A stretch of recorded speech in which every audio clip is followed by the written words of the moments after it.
शाम के 7 बज चुके हैं और वक्त इस वक्त हो गया है evening prime time. Madhya Pradesh में आज क्या हुआ का, तो ठीक है, अब से अगले 24 मिनट तक हम आपको मध्य प्रदेश की संपूर्ण खबरें डिटेल में बताएंगे। तो चलिए बुलेटिन की शुरुआत करते हैं। नमस्कार, आपके साथ इस वक्त मैं हूं रश्क गौरी।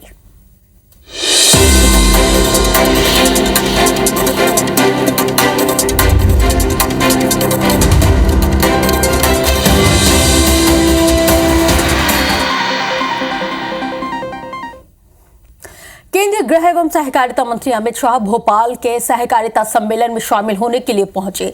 इस दौरान शाह ने कई बड़े ऐलान किए हैं। क्या कुछ वो बेहद ही खास ऐलान रहे, इस रिपोर्ट के जरिए देखिए।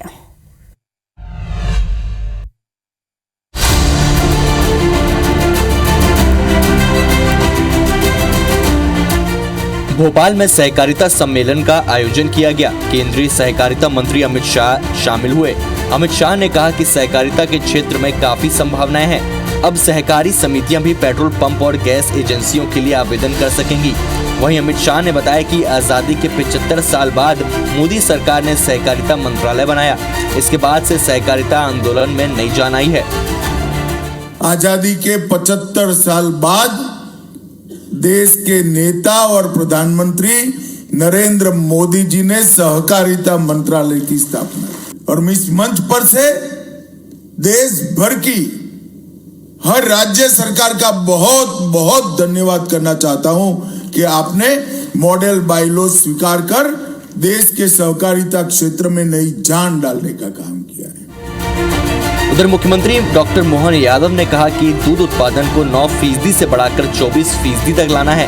कामधेनु गोपालन योजना और सेवा योजना के तहत गाय पालन करने वालों को अनुदान मिलेगा। सरकार अब गाय माता का दूध खरीदेगी, जिससे किसानों की आमदनी बढ़ेगी। लेकिन दूध उत्पादन में भी उतनी क्षमता, उतनी योग्यता, उतनी संभावना है। जैसे 9% दूध उत्पादन अभी राज्य का है, इसको 20% तक करना है। और ऐसे में जब हमारा फॉरेस्ट का एरिया बहुत बड़ा है, खेती के लिए मान लो जमीन नहीं है, लेकिन पशुपालन के लिए तो मना नहीं है, बहुत अच्छे से पशुपालन कर सकते हैं। मुझे इस बात का संतोष है, अब सरकार डंके की चोट गोमाता का दूध खरीदेगी और किसानों की जिंदगी बेहतर करने के लिए यशस्वी प्रधानमंत्री माननीय गृह मंत्री जी के नेतृत्व में आगे बढ़ेगी।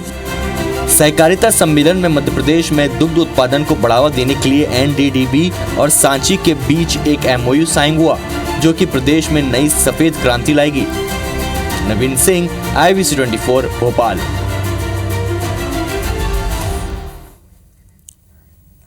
मध्य प्रदेश के पूर्व मुख्यमंत्री और कांग्रेस सांसद दिग्विजय सिंह ने भारतीय जनता पार्टी से जुड़े हुए कुछ कार्यकर्ताओं को ISI का एजेंट बताया है और इसी से जुड़ी हुई बेहद ही खास चर्चा आज आप मेरे साथ देखिएगा face to face Madhya Pradesh में, जो MP का नंबर 1 डिबेट शो है। तो करेंगे चर्चा गद्दार और जिस तरह से गद्दार वाले बयान को लेकर अब जो सियासी घमासान मचा हुआ है। मेरे साथ देखिए आज रात 8:30 बजे सिर्फ और सिर्फ IBC 24 पर।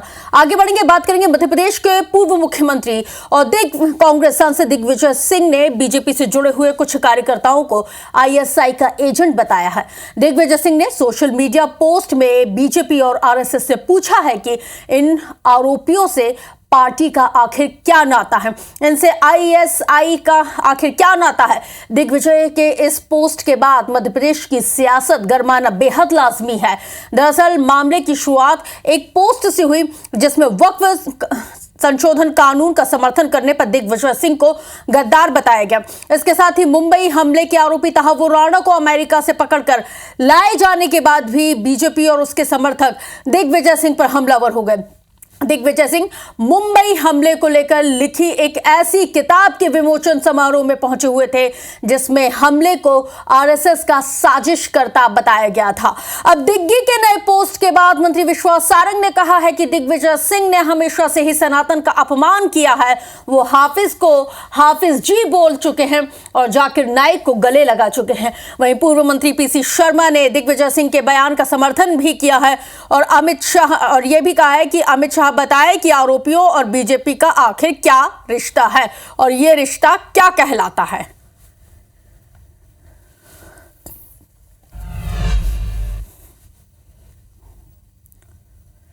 दिग्विजय सिंह जी हर समय सेंसेशनल बयान देकर अपने आप को सुर्खियों में रखना चाहते हैं। वो व्यक्ति जिसने हर समय सनातन का अपमान किया हो, पहली बार भगवा आतंकवाद जैसा वो शब्द जिससे संपूर्ण सनातन बदनाम होता है, ये सबसे पहले यदि किसी ने बोला तो वो दिग्विजय सिंह जी ने बोला। दिग्विजय सिंह जी हर समय देश को तोड़ने, उन्माद फैलाने का काम करते हैं। अमित शाह जी गृह मंत्री हैं और ये भी गृह मंत्रालय से संबंधित मामला है, उनको इस पे भोपाल में इसकी जानकारी देना चाहिए। ध्रुव सक्सेना का वेल नोन मामला भोपाल में रहा है, जो भारतीय जनता पार्टी से जुड़ा हुआ था। एनआईए ने उसको सब दोषी माना। दिग्विजय सिंह जी जब तक कोई उनके पास पुख्ता जानकारी नहीं हो, वो तब तक कोई बयान नहीं देते हैं या किसी चीज़ को उजागर नहीं करते हैं।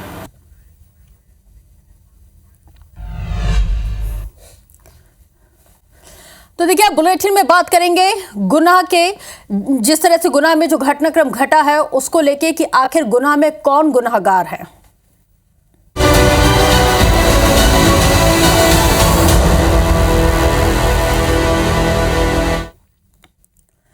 मध्य प्रदेश में सामाजिक सौहार्द बिगाड़ने के मामले लगातार उसमें इजाफा होता जा रहा है। बात चाहे महू की हो या फिर अब गुनाह की करें। अब ऐसा ही ये जो मामला गुनाह से सामने आया है, वहां पर हनुमान जन्मोत्सव की शोभा यात्रा निकाली जा रही थी जिस वक्त पथराव किया गया। आखिर क्या है ये पूरा मामला, इस रिपोर्ट के जरिए समझिए।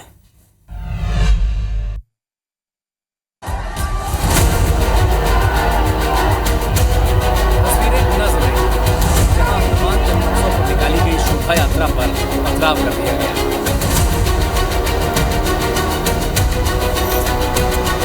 शिवाजी नगर से निकाली गई शोभा यात्रा जैसे ही कर्नलगंज स्थित मदीना मस्जिद तक पहुंची तो डीजे बंद कराने को लेकर विवाद हो गया और देखते ही देखते छतों से पत्थरबाजी शुरू हो गई। कुछ लोगों ने भागकर अपनी जान बचाई। हमले में 9 लोगों को चोटें आई हैं, एक नाबालिग के सिर में भी चोट लगी है। पथराव में कई वाहन क्षतिग्रस्त हो गए हैं। पुलिस को की गई शिकायत के मुताबिक पथराव के अलावा फायरिंग भी की गई। लाठी डंडों से हमला भी किया गया। घटना के बाद सदर बाजार और हाट रोड बाजार के दुकानदार ताले लगाकर चले गए। मौके पर पहुंची प्रशासन और पुलिस की टीम ने पूरे इलाके को छावनी में तब्दील कर दिया। आसपास पड़े पत्थर, ईंट, डंडे इस बात का गवाह है कि जमकर हिंसा फैलाने की कोशिश की गई। गनीमत रही कि किसी की मौत नहीं हुई। आपको सुनाते हैं उन लोगों की जुबानी जो हमले के दौरान वहाँ मौजूद थे। हमारा जुलूस अच्छा भला जा रहा था सर। मस्जिद के सामने आके मस्जिद के ऊपर से लोगों ने पत्थर फेंके हमारे ऊपर और सब जो लोग नीचे खड़े थे वो भी हम पर हमला करने के लिए तैयार थे। प्री प्लानिंग थी सर, पूरा उनकी व्यवस्था थी कि हम पर हमला करना है उनको। हाँ, डीजे बजा रहा था, डीजे बज रहा था, उसको रोक दिया, बंद कर दिया। पथराव हाँ, इधर से आए पत्थर बहुत सारे मेरे पेड़ में। किसने किया? अब वो तो धीरे किसी का चेहरा थोड़ी पहचान पाया बना दिया। कलेक्टर का कहना है कि अभी हालात काबू में हैं। इधर पुलिस ने वीडियो और फुटेज के आधार पर 9 लोगों को हिरासत में लिया है। 5 नामजद और 15 से 20 अज्ञात लोगों के खिलाफ केस दर्ज किया गया है। जैसी खबर पता चली हम लोग सभी पहुंच गए और तत्काल ही सिचुएशन कंट्रोल कर लिया था और बाद में पुलिस ने एफआईआर भी दर्ज की है कुछ लोगों के अगेंस्ट में। आज की स्थिति में सिचुएशन पूर्णतः कंट्रोल में है। कल हनुमान जयंती के अवसर पर शोभा यात्रा पर पथराव हुआ था कर्नलगंज में और उस प्रकरण में रात में पुलिस द्वारा 9 लोगों को अभी अभिरक्षा में लिया है, जिन्हें एफआईआर से संबंधित और वीडियो फुटेज सीसीटीवी आधार पर चिन्हित किया जा रहा है कि उसमें मेन आरोपी कौन है। विवाद ना हो, विवाद समाप्त हो जाए, शांति बने रहे इसके लिए। और यही मैंने उनसे कहा और मैं सबसे यही निवेदन करता हूँ, भैया शांति बनाए रखो, अपने चले जाओ, प्रशासन को अपना काम करने। कहीं ये घटना सोची समझी साजिश तो नहीं है। इसके साथ ही पुलिस हर तथ्य पर बारीकी से जांच कर रही है, जिसका खुलासा भी जल्द हो सकता है। लेकिन सबसे बड़ा सवाल ये है कि आखिर एमपी में ये हिंसा और पथराव की घटना पर रोक लगेगी कब? लोग कब सांप्रदायिक सौहार्द के साथ शांति से रहेंगे? नीरज योगी, IBC 24, गुना। तो देखिए, गुना में हुए पथराव की घटना के बाद अब सियासत भी तेज हो गई है। मंत्री विश्वास सारंग ने दोषियों पर सख्त कार्रवाई किए जाने की बात की है, तो वहीं कांग्रेस लॉ एंड ऑर्डर पर ही अब सवाल उठा रही है।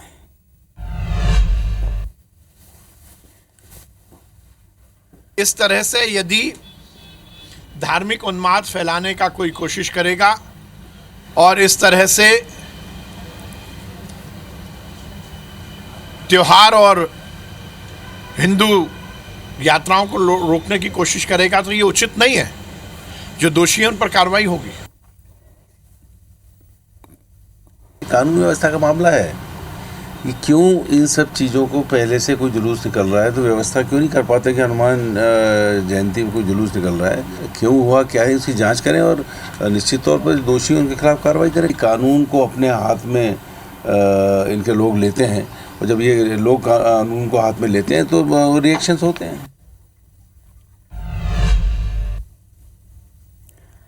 तो चलिए बुलेटिन में अब बात करेंगे, पापा विधायक हैं हमारे।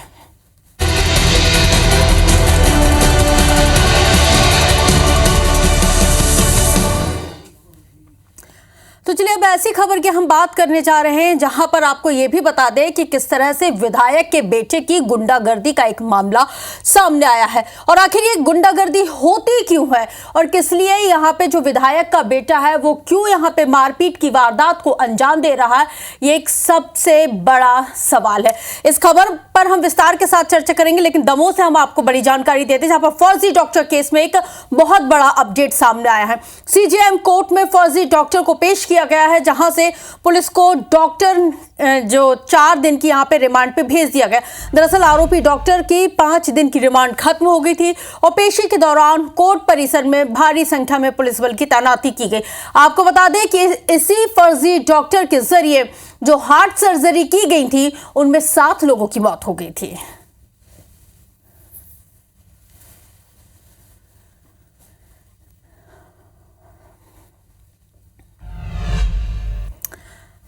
तो चलिए खबर अब उमरिया से देखेंगे जहां पर बाघ ने एक महिला के ऊपर फिर से हमला कर दिया है और इस हमले में महिला गंभीर रूप से घायल हुई है। वहीं 24 घंटे के अंदर बाघ के जरिए ये दूसरा हमला किया गया है। इससे पहले 24 घंटे ठीक पहले एक नाबालिग को शिकार बनाया गया था। वन विभाग की टीम बाघ को लगातार तलाश रही है। बीटीआर गश्ती दल और इसके साथ ही पुलिस भी मौके पर मौजूद है। उमरिया बांधवगढ़ टाइगर रिजर्व धमोखर वन परिक्षेत्र का ये पूरा मामला है।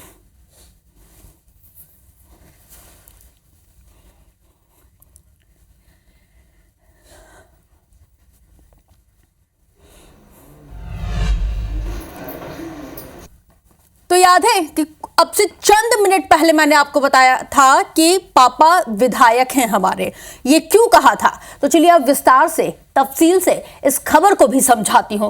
दरअसल देवास में माता टेकरी पर मंदिर है जहां पे पुजारी से पट खुलवा जो बंद यहां के मंदिर के पट थे उसको खुलवाने को लेकर किस तरह से जो पुजारी पर दबाव डाला गया, ये पूरा मामला उजागर होता है और इस पूरे मामले में बीजेपी विधायक के बेटे का नाम अब सामने आ रहा है।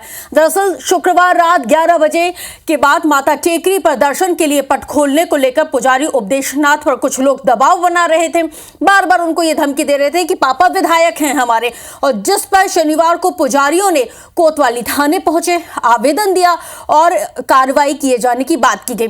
पुजारी उपदेशनाथ के साथ झगड़ा करते हुए जबरन पट खुलवाने का दबाव बनाया गया, जिसको लेकर कार्रवाई की अब मांग की जा रही है। आवेदन में यह भी कहा गया है कि देवास का ही एक व्यक्ति जीतू रघुवंशी इंदौर के विधायक गोलू शुक्ला के बेटे रुद्राक्ष शुक्ला और उनके साथियों को लेकर यहां पे पहुंचा हुआ था। बड़ी माता के पट खोलने के लिए लगातार दबाव बनाया जा रहा था और बार बार पापा का नाम लेके, यानी कि जो पापा विधायक हैं उनका नाम लेके धमकाया जा रहा था। क्या है पूरा मामला, ये भी देखिए और इसके साथ यहाँ पे किस तरह से अब आरोप प्रत्यारोप की राजनीति भी हो रही है, ये भी सुनिए।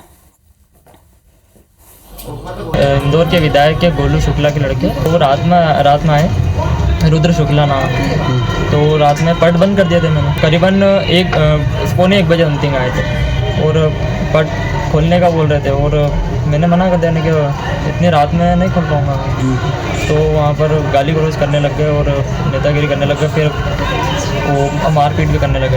इस पर थाना कोतवाली पर अपराध पंजीबद्ध किया गया। अपराध पंजीबद्ध करने के पश्चात जो वेचना में लिया गया है।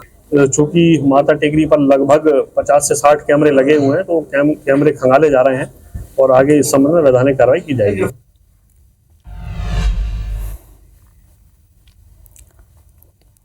कानून व्यवस्था के मामले हैं। अब इनका मंत्री का बेटा ही पुजारी को मार रहा है हनुमान जयंती के दिन, इससे बड़ी और बस घटना क्या होगी जिसकी हम निंदा करते हैं।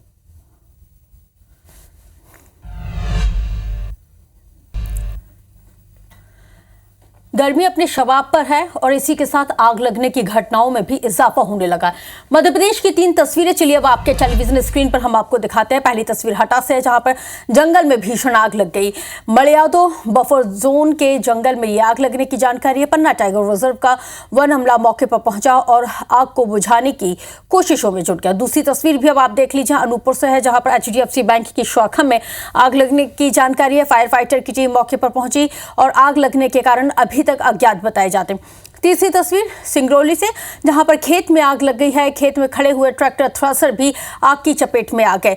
स्थानीय लोगों ने आग तो बुझाई। सराई थाने के जानिया बलियारा टोला की ये पूरी घटना बताई जाती है।